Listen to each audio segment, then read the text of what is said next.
aucune position. Ce qui a été dit tout à l'heure, c'est que les historiens, les historiennes, les chercheurs essayent d'apporter une contribution pour que les acteurs prennent ou pas des décisions. Et moi, je vise à éclairer le passé. Et donc, l'objet de mon travail, c'est de comprendre l'histoire de cette idée. Mais jamais de prendre position pour ou contre cette idée. J'essaie juste de la replacer dans la très longue durée de la période coloniale. Donc, mon livre commence au 19e siècle, un petit peu même avant. Je reviens même sur le 15e, 16e siècle.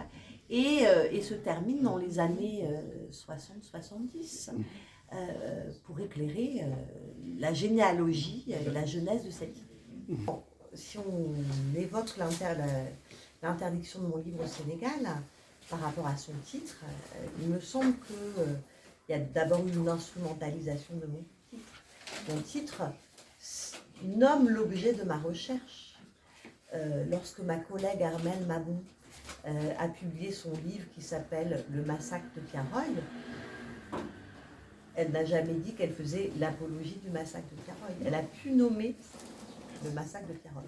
Si quelqu'un avait dit, avant même qu'on ait lu son livre, attention, elle fait l'apologie du massacre de Tiaroy, il lui serait arrivé la même chose.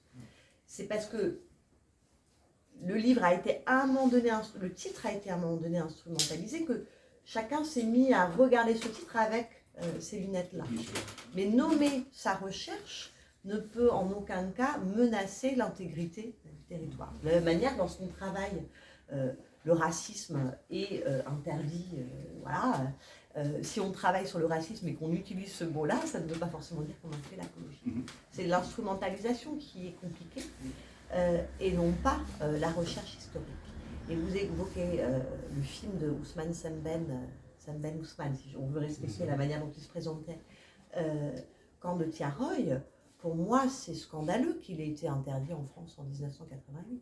Et je ne comprends pas, enfin, je peux en analyste essayer de comprendre les raisons, mais pour moi, elles sont complètement fallacieuses parce que c'est une chape de plomb et ça ne permet pas de délier ces nœuds de l'histoire.